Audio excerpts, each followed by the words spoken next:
It's really my privilege to be back here at the Institute presenting alongside my professors,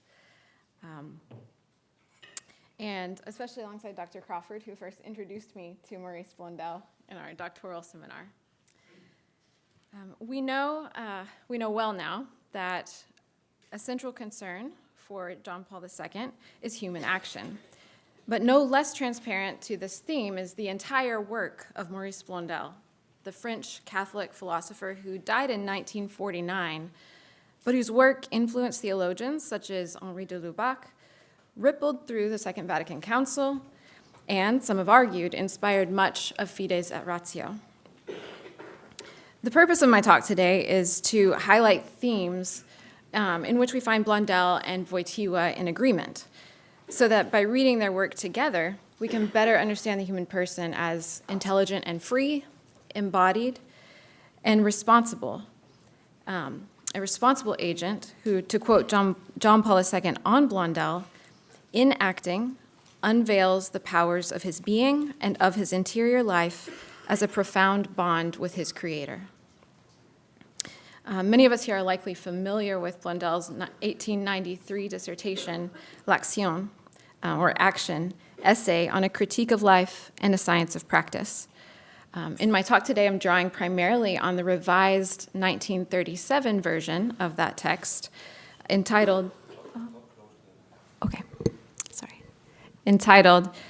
there we go, Human Action and the Conditions of Its Completion.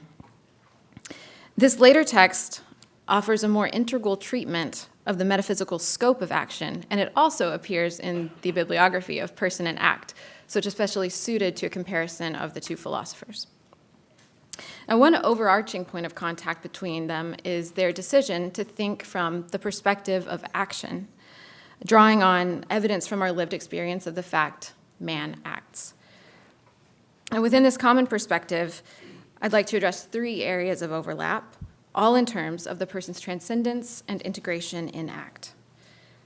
First, both Blondel and Wojtyła hold that truth and freedom mutually imply one another, emphasizing the fact that freedom, as the foundation of man's spiritual transcendence, depends constitutively on truth. And we've had some rich comments on that already in this conference. Second, both thinkers deepen our vision of man as embodied spirit, calling for the spiritual integration of the natural order. And third, the two philosophers teach us that the metaphysical and moral reality of voluntary action generates in man a responsibility for himself and the world that is realized, that comes to fruition in relation to the absolute. Before elaborating each of these themes, I want to take a quick look at the meaning of some of these terms in both thinkers to give us some orientation. Now, for Blondel, action is the primary object of study. We can understand it most broadly as, to quote William Portier on Blondel, the basic dynamism of human existence. But also of central importance is its role as a unifying bond between heterogeneous realities. From the perspective of the acting person, it binds his primordial aspiration, the willing will, to his chosen end, as affected by the willed will in particular actions. And at stake in all this is whether or not man binds himself to the infinite as his true end, or in a kind of death, wills a finite end with the infinite force of his original aspiration. But human action also serves as a substantial bond, to quote Blondel, between the absolute and contingent orders.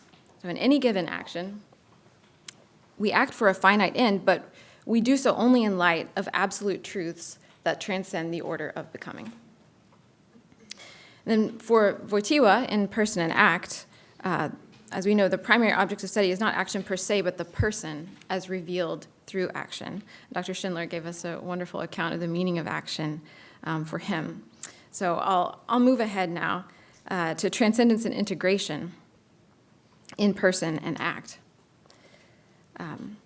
So both philosophers approach action in slightly different frameworks, but also both make ample use of these notions of transcendence and integration.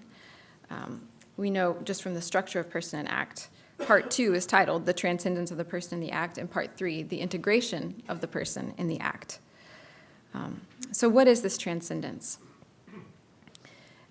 It's the person surpassing himself on the basis of his freedom, and in doing so, confirming himself as the efficacious subject of the act.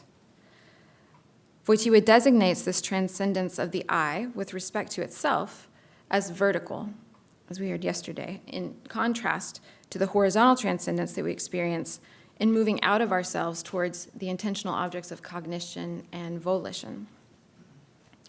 And as the realization of man's superiority relative to his own dynamisms, it's transcendence that fully reveals the person as a person. Transcendence entails integration as its complement. Through the I's surpassing itself and in self-determination becoming an object for itself, the person is revealed to be a dynamic structure, the structure of self-possession and self-governance. If one possesses and governs oneself in an active sense, which corresponds to transcendence, there's also a being possessed and being governed implied in the wholeness of self-determination.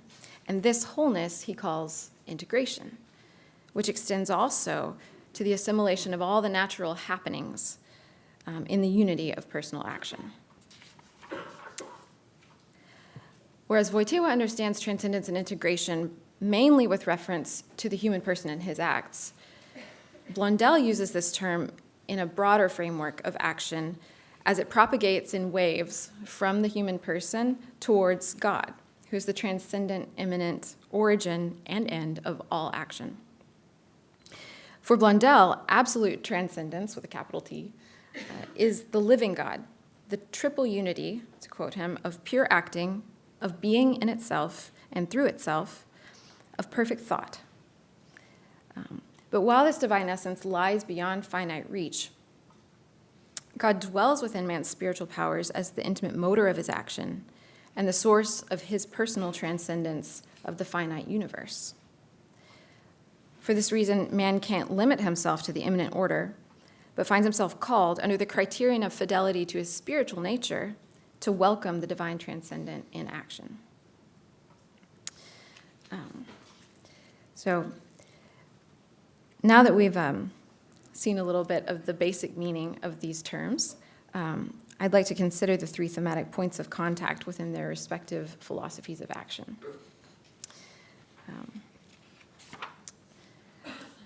In both Wojtyła and Blondel, we find the affirmation that truth is structurally integral to human action and to the transcendence of the person in the act. Wojtyła highlights the dependence of personal transcendence on objective truth through the mediation of conscience. For Blondel, personal transcendence depends on, quote, the universal truth that lives in the secret of every conscience. He's referring proximately to the normative aspiration of the willing will, and ultimately to the transcendent presence that sets this will in motion. It is, for both philosophers, the real presence of truth in relation to man's spiritual operations, and thanks to this presence, his rational and volitional transcendence over all determinism that allows him to fulfill himself in transcendence and integration. In Person and Act, Wojtyła states, the transcendence of the person in the act consists in the relation to truth, the relation that conditions the authentic freedom of self-determination. So here we have it plainly. Transcendence is the human person's relation to truth. And this is so because it's truth that places, so to speak, a spiritual distance between the agent and any intentional object that might otherwise determine his will. We've had some wonderful commentaries on the role of truth in consciousness and transcendence already. So I'm going to skip ahead to the point that mostly matters in connection to Blondel, which is that truth serves for the human agent to enable decision. You know, in creating this spiritual distance between objects that might draw me towards them and otherwise compel me to will them, truth seems to place itself like a wedge between the objective order and my own freedom, creating a suspension kind of on truth giving me space to decide and thus determine myself. And so in this way, truth enters into the very structure of action and willing in order to support and even enable freedom. And this is very important for Wojtyła because he said, decision is a constitutive moment of volition, and it is there that man actively directs himself toward an end rather than being passively moved by it. And so it's in decision that the person manifests himself in both his efficacy and his transcendence. In a word, and this is a quote from Person and Act, everything points to the fact that the transcendence of the person through freedom is realized in truth or truthfulness. It is truth or truthfulness that is the ultimate source of the transcendence of the person. So just as Wojtyła identifies man's truthfulness as the source of his transcendence, so Blondel devotes a lot of attention in L'Action to the role of man's intellect in his transcendence of the finite universe. The main idea he elaborates is that our rational consciousness integrates inferior physical and psychical forces, but it does so only as a relatively transcendent, original expression of those forces, which means, in turn, that man's rational transcendence of the sub-spiritual order is due to the immanent presence of the transcendent truth within his own spiritual faculties. So again, it's man's dependence on truth as somehow other to him, but dwelling in his own depths, that renders him free to determine himself in action. Blondel explicates this dependence on truth when he accounts for action's emergence from man's material and physical depths, which happens through the generation of a determinate end for action. It's thought that mediates this passage between natural efficient causes that move us to action and the infinite final cause that both initiates the entire unfolding of action and stands as its transcendent end. So if we look more closely at this birth of action in man, we'll appreciate better how, for Blondel, as for Wojtyła, absolute truth is the necessary condition for man's transcendence in act. Acknowledging that man acts for a consciously determined end or motive, Blondel first considers the emergence of that end rather than others. The motive exists only as the expressive synthesis of everything below it. So Blondel, in seeming anticipation of Wojtyła's discussion of the psychosomatic dynamisms of man, is referring, for example, to the unconscious natural activities of animal life, to instinct, to habit, and to the whole universe in which our organism is embedded. All of these forces comprise an efficient cause for action, but only when they're gathered into a mental synthesis and represented under the unique form of an end to be realized. It's reason that affects this synthesis of natural impulses under a final cause. He describes it as the power to generate contrasting ideas and diverse possibilities, to understand singular solutions opposed to one another under the law of universal principles. In short, it's our capacity to transcend the many possible motives for action and judge them in the light of first principles. And in doing so, we link the contingent order of action to the absolute order of truth, or to the order of absolute truth and being. Now, this power to arrest multiple ends for action, suspend them in mutual opposition under a universal principle, and prepare the choice of one from among them to triumph in execution is evidence for our surpassing of any determinism. Reason thus stands between every antecedent determinism to which we might be subjected and our freedom to choose the end for which we act. There's a real structural similarity there between Blondel and Wojtyła. Now, our rational transcendence over nature implies reason's own dependence on a transcendent reality. The very fact that we conceive finite ends for action and are actually moved by them testifies not only to the idea of the infinite as a condition for deliberate action, but also for its real, effective presence within our spiritual faculties. Reason, Blondel clarifies in opposition to critical idealism, is not a mere regulatory idea. Rather, quote, it bears in itself a substantial truth. Transcendence is not a category of the ideal, And even if one can speak of its vital immanence in the intelligence and will of spiritual agents, its presence in them is indeed the presence and the stimulation of a subsisting absolute that remains incommensurable with every contingent reality. So he identifies in our thought what he calls a spiritual stimulation, a vital immanence of a truth acting in it and demanding to become acting through it. This transcendent immanent truth serves, quote, as norm and as motor to the entire unfolding of human action. It's important to note that this dependence of man's spiritual powers on a transcendent stimulation doesn't deprive him of causally effective freedom. Instead, rational participation in truths transcending the finite order makes us aware of our freedom and personal agency.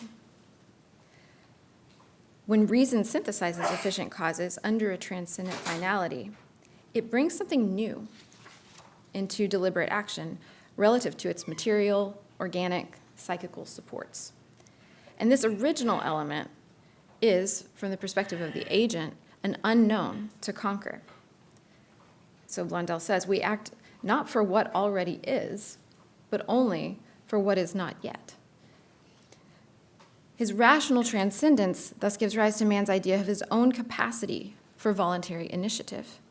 Through it, he becomes aware of his, quote, creative sovereignty in action, and with this, he becomes conscious of being a personal agent. In reasonable and free decision, the person, again a quote, substitutes himself for the whole mechanism of unconscious life, and thus truly becomes the source of his own acts. And finally, in the effective performance of the act, the person passes beyond the idea of an infinite power to an awareness of his real participation in it. So Blondel says, it is in the reasonable act that there is synthesis of the power and the idea of the infinite, and this synthesis is what one calls freedom. So we experience the reality of our freedom as persons when we consciously perform an act for a reason, that is, on the basis of truth.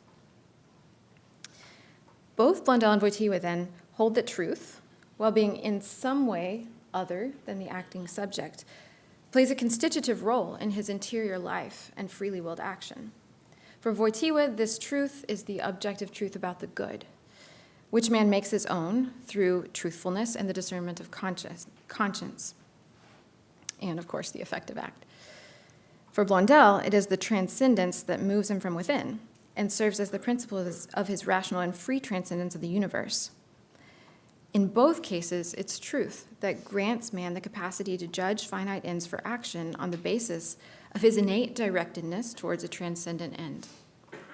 Both philosophers agree, then, that, as Blondel puts it, the subject remains fundamentally irreducible to objects, end quote, such that the entire objective order can be neither the principle nor the end of action. And this reveals that action itself is man's relation to a reality transcending both the performance and ends of finite actions. And this brings us to our second point of contact.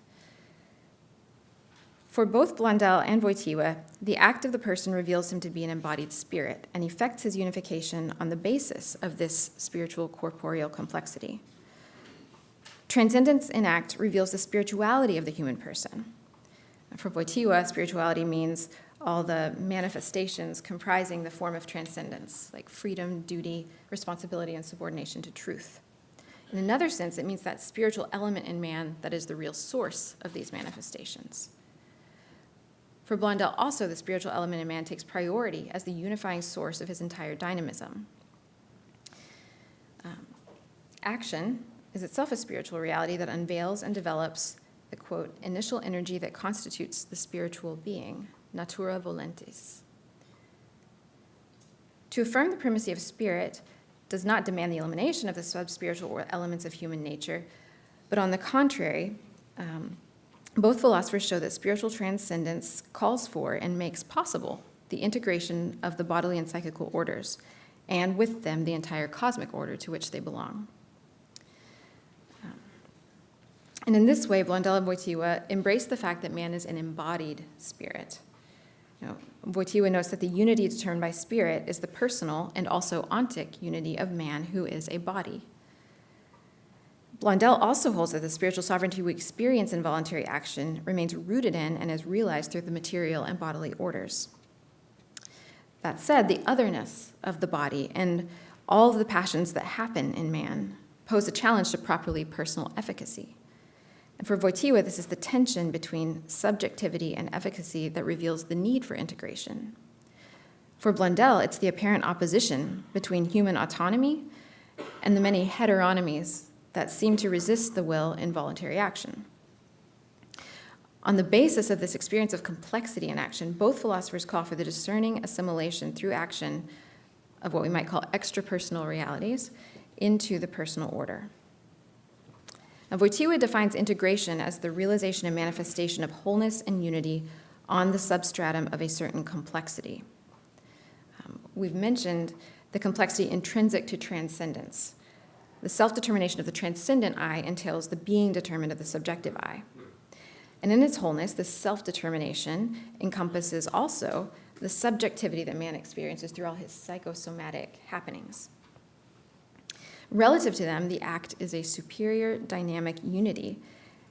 And Wojtyła says that the integration of the person consists precisely in this, that the human act is, quote, a new and superior dynamism in which the lower dynamisms acquire the content and quality that is properly personal. That said, the somatic and psychical dynamisms aren't simply passive obstacles to personal wholeness, but instead take an active part in integration. And they do so not on their own level, but on the level of the person.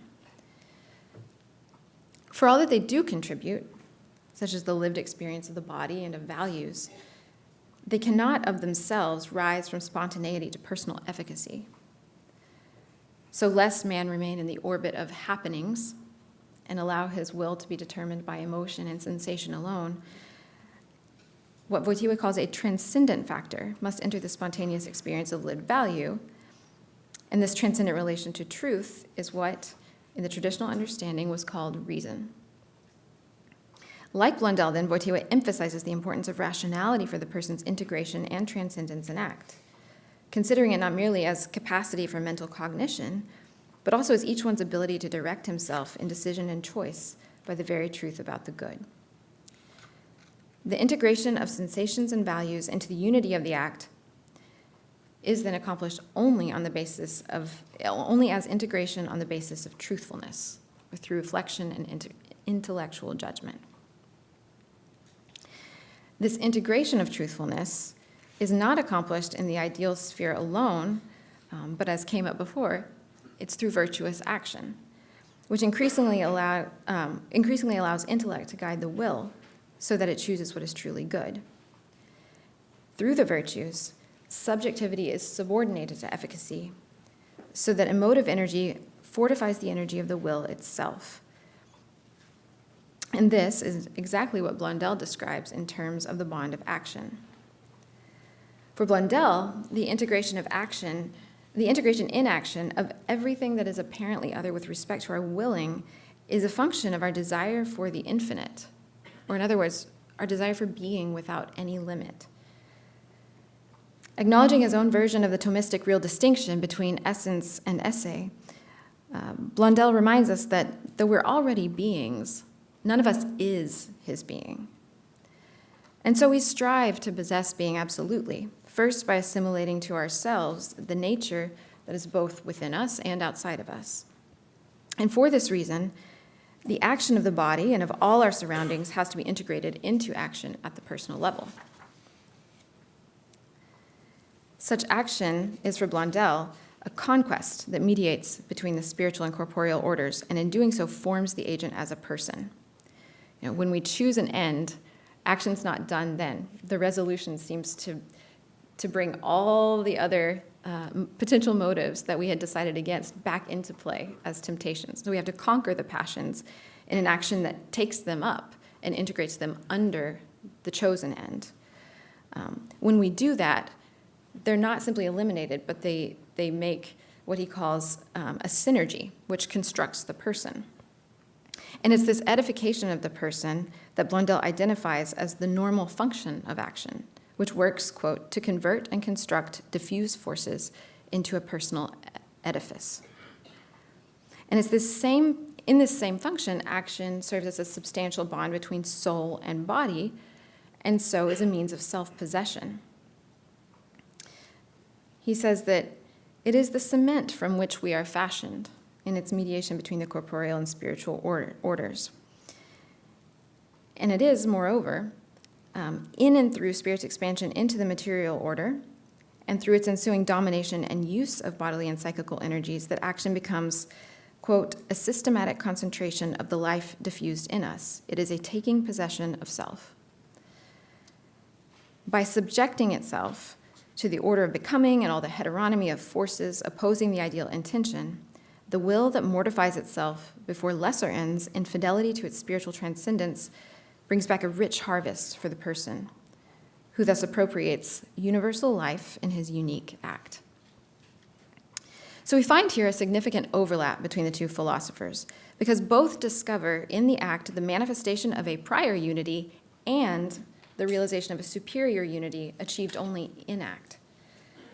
And both treat this unification in act as a process of man's spiritual powers working to concentrate his bodily and psychical forces in service of the true good. So both see action as a unifying mediation between body and spirit that takes place within the unity of the person in act, and which bears the fruit of self-possession. Through our acts, we become more wholly ourselves, for the act integrating body and spirit is a unique result of one's unrepeatable circumstances and spiritual originality. Action thus gives shape to our individual personality, and this reflexive and always moral character of action presents a third point of contact between Blondel and Wojtyła. We've heard much about how Wojtyła underscores the morality of action and its efficacy, its efficacy not only outside of the person, but first and foremost in the person, so that it shapes him into a somebody of some sort, as he says. This intransitivity of the act bears on the person's fulfillment, which is realized through transcendence. So what do they mean by fulfillment? For Wojtyła, man fulfills himself in transcendence, which means independence on the truth. When he acts dutifully, which means for a truly good end, the person, as the primary object of his own acts, is perfected in the good. And this is morality, quote, the fulfillment of oneself in good. And Wojtyła is clear regarding its ontological scope. It's precisely fulfillment that attests to the fact that man is a contingent being who must proceed by using his freedom well or badly toward his actualization. And so to fulfill oneself in act means, in this sense, to attain being through subordination to truth. Wojtyła thus teaches us that to be is to be in relation with the absolute, which we encounter in action and through the mediation of conscience as the truth about the good. It's not difficult in this regard to find a connection with Blondel, given what was said about the reason for integration in his philosophy of action. Man strives to possess himself completely by possessing complete being, which is possible only in receptive relation to the absolute. And this receptivity determines Blondel's account of morality. He says that action is ethical because it expresses a supracosmic ideal that aims to become incarnate in the cosmic order. This idea, however, could, without human effort, have never existed in the universe. So again, the creative sovereignty of man in action helps mediate between the absolute and contingent orders, according to an incarnational logic. He applies this especially to the agent himself, for whom the incarnation of the ideal entails the organization of all his energies around an absolute that transcends them.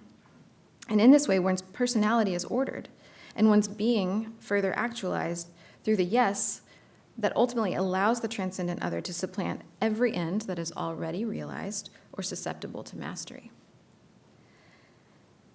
In this account of morality, Blondel shows that efficacious subordination to the transcendent doesn't alienate the agent from himself, but rather fulfills and liberates him.